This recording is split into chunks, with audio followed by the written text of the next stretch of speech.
사랑하는 여러분, 오늘은 역대상 마지막 부분인 26장에서 29장을 통독합니다. 다윗은 성전을 위한 물품들을 준비하는 것만이 아니라 성전에서 섬길 사람들을 조직합니다. 그리고 다윗만이 아니라 백성들도 자원하는 마음으로 성전 건축을 위한 헌금을 드리며 기뻐합니다. 오늘 말씀을 통해서 하나님의 크신 은혜와 사랑을 누려가는 믿음의 사람들이 하나님을 어떻게 기뻐하며 즐거워했는지에 대해 묵상해 보시기 바랍니다. 26장 성전 문지기. 성전문을 지키는 업무는 고라 집안의 아삽 자손들이 맡았으며 그 책임자는 고레의 아들 무셀레메였다. 그리고 성전 문지기인 그의 아들들은 마다드 스가랴, 둘째 여디야엘, 셋째 스바랴, 넷째 야드니엘, 다섯째 엘람, 여섯째 여호하난, 일곱째 엘 여호에네였다. 이 밖에 오벳 에돔의 아들들도 성전 문지기로 뽑혔다. 그들의 마다드 스마야, 둘째 여호사밧, 셋째 요아, 넷째 사갈, 다섯째 느다넬, 여섯째 암미엘, 일곱째 이사갈, 여덟째 브울레데였다.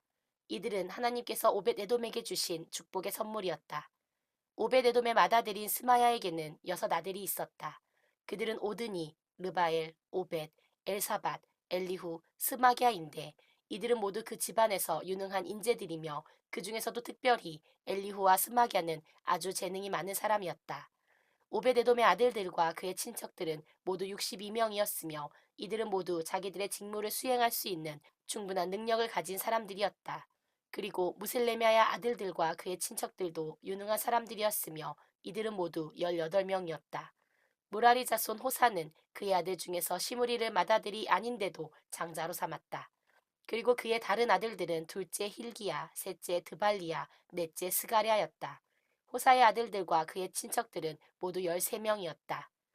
이들 성전 문지기들은 그들의 가족에 따라 여러 반으로 나누어져 다른 레위인들처럼 성전에서 섬기는 직분을 맡았다. 그들은 지킬 문을 결정하기 위해서 가족 수와 관계없이 제비를 뽑았는데 동쪽 문은 셀레야반이 맡게 되었고 북쪽 문은 특별히 지혜가 많은 셀레야의 아들 스가랴의 반이 남쪽 문은 오벳 에돔 반이 맡게 되었으며 그의 아들들은 창고를 맡게 되었다. 그리고 서쪽 문과 윗길로 통하는 셀레겟 문은 숫빈 반과 호사 반이 맡았다. 이렇게 해서 매일 동쪽 문에 6사람, 북쪽 문에 4사람, 남쪽 문에 4사람, 각 창고에 2사람씩 배치되었으며 또 서쪽들의 2사람, 그뜰 윗길에 4사람씩 매일 배치되었다. 이상은 고라와 무라리 자손에게 분담된 문지기 업무이다. 성전의 다른 직무. 그리고 다른 레위 사람들은 성전 창고와 여호와께 바친 예물을 관리하였는데 게르손 집안에 속한 라단의 아들 여히엘과 세담과 요엘이 성전 창고를 맡았다. 또 아므람과 이스할과 헤브론과 우시엘의 자손들도 이 직무를 맡았으며 게르솜의 아들이자 모세의 손자인 스부엘은 성전 창고를 지키는 책임자였다. 엘리에셀의 후손은 느하랴, 여사야, 요람, 시그리, 슬로밋 순으로 이어지며 슬로밋과 그의 형제들은 다윗왕과 족장들과 군 지휘관들이 여호와께 바친 모든 예물을 맡아 관리하였다. 이 예물은 그들이 성전 수리를 위해서 바친 전리품의 일부였다. 또 슬로밋과 그 형제들은 예언자 사무엘, 기스의 아들 사울, 넬의 아들 아브넬, 스루야의 아들 요압과 그 밖에 다른 사람들이 여호와께 바친 모든 예물도 맡아 관리하였다. 다른 레위인들의 직무. 이스라엘 자손 중에서 그나냐와 그의 아들들은 사무관과 재판관으로 임명되었다. 그리고 헤브론 자손 중에서 하사랴와 그의 친척 1700명은 모두 유능한 사람들로서 요단강 서쪽 이스라엘 땅에서 종교 업무와 행정 업무를 담당하였다.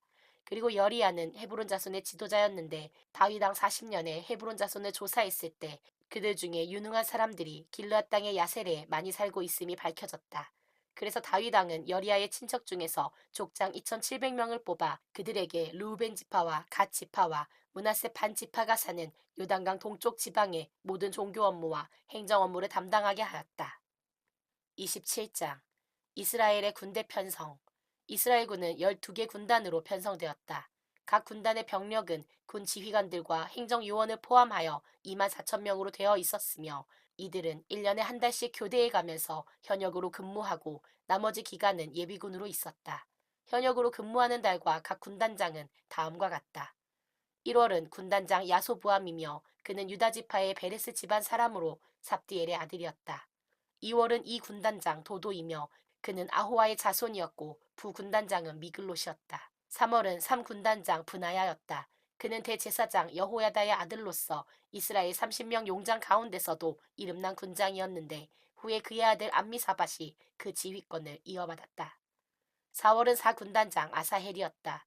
그는 요압의 동생이며 후에 그의 아들 스바랴가 그 지휘권을 이어받았다. 5월은 5군단장 삼후시며 그는 이스라 사람이었다. 6월은 6군단장 이라이며 그는 드고아 사람 이케스의 아들이었다. 7월은 7군단장 헬레스이며 그는 에브라임 지파의 블론 사람이었다. 8월은 8군단장 십부게이며 그는 세라 집안의 후사 사람이었다. 9월은 9군단장 아비에셀이며 그는 베냐민 지파의 아나도 사람이었다. 10월은 10군단장 마하레이며 그는 세라 집안의 느도바 사람이었다. 11월은 11군단장 브나야이며 그는 에브라임 지파의 비라돈 사람이었다. 12월은 12군단장 헬데이며 그는 온니의 자손으로 느도바 사람이었다. 각 지파의 행정관들. 이스라엘 각 지파의 행정관은 다음과 같다. 루벤 지파의 행정관은 시그리의 아들 엘리에셀, 시므온 지파는 마아가의 아들 스바랴, 레위 지파는 그무엘의 아들 하사랴, 아론 자손의 행정관은 사독, 유다 지파는 다윗의 형 엘리후, 이사가 지파는 미가엘의 아들 오므리, 스불론 지파는 오바댜의 아들 이스마야, 납달리 지파는 아스리엘의 아들 여레못, 에브라임 지파는 아사시아의 아들 호세야, 므낫세 서쪽 반 지파는 부다야의 아들 요엘, 므낫세 동쪽 반 지파는 스가랴의 아들 잇도, 베냐민 지파는 아브넬의 아들 야하시엘, 그리고 단 지파의 행정관은 여로함의 아들 아사렐이었다. 다윗은 인구조사를 할 때 20세 이하는 포함시키지 않았다. 이것은 여호와께서 이스라엘 백성을 하늘의 별처럼 많게 하겠다고 약속하셨기 때문이었다. 요압이 인구조사를 시작하여 미처 마치기도 전에 여호와께서 그 일로 이스라엘을 벌하셨으므로 이스라엘의 총 인구수가 다윗 왕의 국정 일지에 기록되지 않았다. 다윗의 재산 관리자들과 그의 측근자들. 다음은 왕의 재산을 관리하는 사람들이다. 아디엘의 아들 아스마웻은 궁중 창고를 맡았고 우시야의 아들 요나단은 성과 부락과 요새에 있는 각 지방의 창고를 맡았으며 글룹의 아들 에스리는 왕의 밭에서 일하는 농부들을 관리하였다. 그리고 라마 사람 시므이는 왕의 포도원을 관리하였으며 스밤 사람 삽디는 포도주 창고를 맡았고 게데 사람 바알 하나는 블레셋 땅과 접한 저지대의 감람나무와 뽕나무를 관리하였으며 요아스는 기름 창고를 맡았다. 그리고 사론 사람 시드레는 사론 평야의 소떼를 관리하였으며 아들레의 아들 사밧은 골짜기에 있는 소들을, 아스마엘 사람 오빌은 약대를, 메로노 사람 예드아는 나귀를, 하갈 사람 야시스는 양떼를 관리하였다.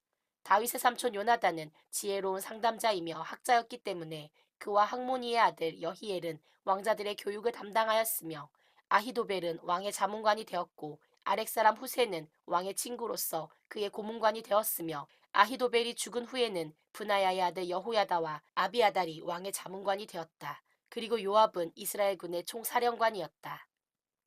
28장 성전 건축을 위한 다윗의 교훈. 다윗은 이스라엘 각 지파의 행정관들, 12명의 군단장과 그 밖의 군 지휘관들, 왕의 재산과 가축을 맡아 관리하는 사람들, 궁중 사람들, 뛰어난 무사들, 그리고 그 밖의 모든 주요 인사들을 예루살렘에 소집하고 그들 앞에 서서 이렇게 말하였다. 내 형제들과 내 백성 여러분, 내 말을 들으십시오. 나는 우리 하나님의 발판과도 같은 여호와의 법궤를 안전하게 모실 성전을 짓는 것이 소원이었습니다. 그래서 내가 성전 건축에 필요한 모든 자재를 다 갖추어 놓았으나 하나님께서는 내가 군인으로서 사람의 피를 너무 많이 흘렸기 때문에 성전을 짓지 못할 것이라고 말씀하셨습니다. 그렇지만 이스라엘의 하나님 여호와께서는 우리 집안에서 나를 택하여 이스라엘을 다스릴 왕이 되게 하셨습니다. 여호와께서는 먼저 유다 지파를 택하시고 유다 지파 중에서 우리 가족을 택하셨으며 또 우리 가족 중에서 기꺼이 나를 이스라엘의 왕으로 삼으셨습니다. 그리고 여호와께서는 나에게 여러 아들을 주셨으며 그 중에서도 솔로몬을 택하여 나를 이어 이스라엘의 왕이 되게 할 뜻을 보이시면서 나에게 이렇게 말씀하셨습니다. 내 아들 솔로몬이 내 성전을 건축할 것이다. 내가 그를 택하여 내 아들을 삼았으니 나는 그의 아버지가 될 것이다. 만일 그가 지금처럼 계속 내 명령과 법에 순종하면 내가 그의 나라를 영원히 견고하게 할 것이다. 이제 내가 우리 하나님 앞과 여호와의 백성인 이스라엘 군중 앞에서 여러분에게 부탁합니다. 여러분은 여러분의 하나님 여호와의 모든 명령을 힘써 지키십시오. 그러면 여러분이 이 아름다운 땅을 계속 소유하게 될 것이며 또 여러분의 후손에게 이것을 길이길이 물려주게 될 것입니다. 그런 다음 다윗은 그의 아들 솔로몬을 향해 이렇게 말하였다. 내 아들아, 너는 내 아버지의 하나님을 인정하고 그분을 온전한 마음과 기쁜 마음으로 섬겨라. 여호와께서는 모든 사람들의 마음을 깊이 살피시고 모든 생각을 알고 계신다. 내가 만일 그분을 찾으면 그분을 만날 것이다. 그러나 내가 그분을 저버리면 그분도 너를 영원히 버릴 것이다. 그러므로 너는 조심하여라. 여호와께서 성전을 짓기 위해 너를 택하셨으므로 너는 마음을 굳게 먹고 그 일을 잘 수행하여라. 그러고서 다윗은 현관, 창고, 별관의 다락방, 골방, 지성소, 그리고 뜰을 포함하여 성령께서 그에게 가르쳐 주신 성전의 모든 설계도를 그의 아들 솔로몬에게 주었다. 그리고 그는 솔로몬에게 제사장들과 레위인들의 업무 편성에 관해서도 지시하였으며 예배와 제사에 쓸 성전 기구를 만드는 방법도 일러주었다. 또 다윗은 이런 여러 가지 성전 기구를 만드는 데 필요한 금과 은의 중량을 정해 주었는데 등대와 등을 만들 금과 은의 중량, 차림상을 만들 금의 중량과 그 밖에 여러 상을 만들 은의 중량, 고기 갈고리와 대접과 잔과 여러 가지 그릇을 만들 금과 은의 중량, 향단과 그리고 날개를 펴서 여호와의 법궤를 덮는 그룹 천사를 만들 순금의 중량을 일일이 정해 주었다. 그러고서 다윗은 솔로몬에게 다시 말하였다. 이 모든 설계는 여호와께서 나에게 직접 지시하신 대로 그린 것이다. 너는 마음을 굳게 먹고 용기를 가지고 이 일에 착수하여라. 조금이라도 두려워하거나 위축되어서는 안 된다. 나의 하나님 여호와께서는 내가 성전 공사를 다 마칠 때까지 너와 함께 하시고 너를 버리지 않으실 것이다. 그리고 제사장들과 레위 사람들과 모든 기능공들이 너를 기꺼이 도울 것이며 모든 군인과 백성이 내 명령에 따를 것이다. 29장 성전 건축을 위한 예물. 그런 다음 다윗 왕은 모든 군중을 향해 말하였다. 하나님께서 이스라엘의 왕으로 택하신 내 아들 솔로몬은 아직 어리고 경험이 없는데 그가 해야 할 일은 너무나 막중합니다. 이것은 그가 지어야 할 성전이 사람을 위한 것이 아니라 여호와 하나님을 위한 것이기 때문입니다. 나는 지금까지 최선을 다해 성전 건축에 필요한 여러 가지 자재를 준비했습니다. 금, 은, 놋, 철, 목재, 호마노와 같은 여러 가지 복석과 대리석이 바로 그것입니다. 이 밖에도 나는 하나님의 전을 사모하는 마음으로 내 사유 재산에서 성전 건축을 위해 순금 100톤과 수는 240톤을 바쳐 성전 벽을 장식하고 금은 제품을 만들며 기능공들이 세공품을 만드는데 사용하도록 하였습니다. 이제 나처럼 여호와께 기쁜 마음으로 예물을 바칠 자가 없습니까? 그러자 족장들과 이스라엘 각 지파의 지도자들과 군 지휘관들과 왕의 행정장관들이 기쁜 마음으로 여호와께 예물을 드렸다. 그들이 드린 예물은 금 170톤과 8.4g의 금화 10,000개, 은 340톤, 동 610톤, 그리고 철 3,400톤이었다. 그들은 또 많은 보석도 바쳤는데 이것은 게르손의 후손 여히엘에게 맡겨 성전 창고에 보관해 두었다. 백성들은 자기들이 즐거운 마음으로 정성껏 예물을 바친 것을 흐뭇하게 여기고 기뻐했으며 다윗 왕도 크게 기뻐하였다. 다윗의 찬양. 그때 다윗은 모든 군중 앞에서 여호와를 찬양하며 이렇게 말하였다. 우리 조상 이스라엘의 하나님 여호와여, 주는 영원히 찬양을 받으소서. 능력과 영광과 승리와 위엄은 다 주께 속하였으며 하늘과 땅에 있는 모든 것이 다 주의 것입니다. 여호와여, 만물을 다스리는 주권이 주께 있습니다. 부와 존귀가 주께로부터 나오고 주가 만물을 다스리시며 주의 손에 능력과 권세가 있으니 사람이 위대하고 강하게 되는 것이 주의 손에 달려 있습니다.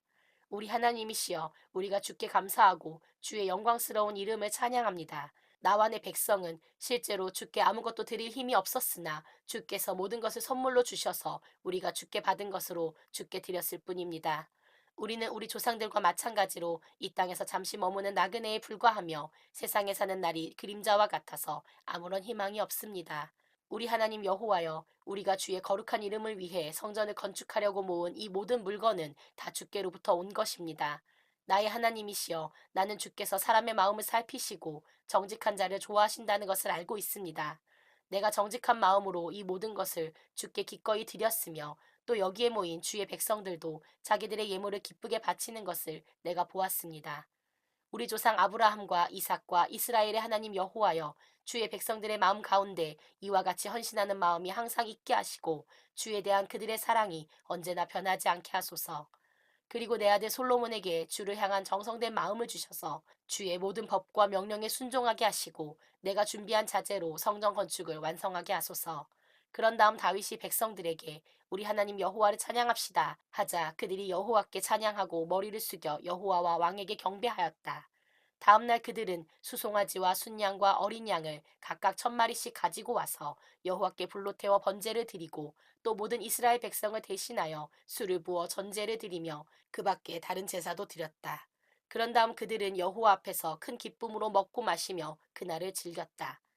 왕으로 인정된 솔로몬. 그러고서 그들은 다윗의 아들 솔로몬을 다시 왕으로 선언하고 여호와 앞에서 그에게 기름을 부어 왕으로 삼았으며 또 사독에게도 기름을 부어 제사장으로 삼았다. 솔로몬이 그의 아버지 다윗을 계승하여 여호와께서 주신 왕위에 앉아 모든 일을 성공적으로 잘 수행하자 모든 이스라엘 백성이 그에게 순종하였으며 나라의 지도자들과 군 지휘관들과 그의 형제들도 솔로몬 왕에게 충성할 것을 맹세하였다. 이와 같이 여호와께서는 솔로몬이 이스라엘 백성의 존경을 받도록 하셨으며 이스라엘을 다스린 그 이전의 왕들보다 그에게 더 많은 부귀와 명예를 누리게 하셨다. 다윗의 죽음.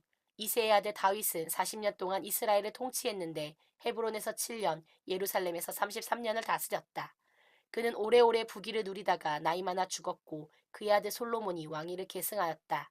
다윗 왕에 관한 모든 일과 업적은 예언자 사무엘과 나단과 갓이 각각 쓴 책에 자세히 기록되어 있으며 그의 통치와 권세와 그의 주변 정세 그리고 이스라엘은 물론 그 인접국들에 관한 일까지 자세히 기록되어 있다. 사랑하는 여러분, 오늘 말씀을 통해서 다음 사실을 묵상해 보시기 바랍니다. 다윗은 하나님께서 자신에게 부어주신 은혜와 사랑에 감격하며 기쁨으로 자신만이 아니라 자신의 소유물을 하나님께 드렸습니다.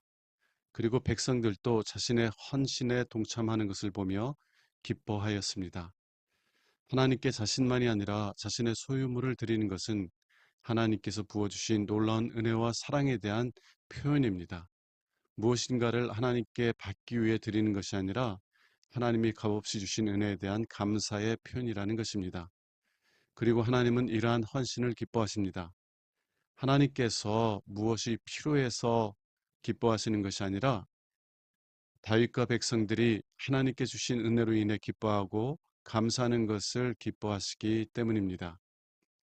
사랑하는 여러분, 하나님은 우리에게 헌신이나 섬김을 요구하시는 분이 아닙니다.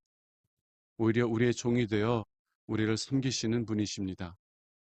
그리고 우리가 그러한 하나님의 섬김을 인해 감사하며 기뻐하는 삶을 살아가기를 원하시는 분입니다. 그러므로 하나님과의 관계를 거래 관계로 만들어서는 안 됩니다. 오히려 하나님의 말씀을 통해서 하나님이 어떤 분이신지를 아는 일에 힘써야 합니다. 그리고 하나님께서 부어주시는 은혜와 사랑을 깨닫고 누리는 삶을 살아야 합니다. 그러면 우리에게 은혜를 부어주시는 하나님을 사랑하게 될 것이며 하나님을 사랑하게 되면 그 사랑에 반응하여 감사와 찬송을 드리게 될 것입니다. 이러한 은혜의 삶을 더욱더 풍성히 누려가시기 바랍니다. 기도하겠습니다. 하나님 아버지, 저에게 부어주신 아버지의 은혜와 사랑이 얼마나 크고 놀라운지요. 오늘도 그 은혜와 사랑을 누리게 하시고 그래서 아버지를 기뻐하며 즐거워하게 하옵소서. 우리 주 예수 그리스도의 이름으로 기도합니다. 아멘.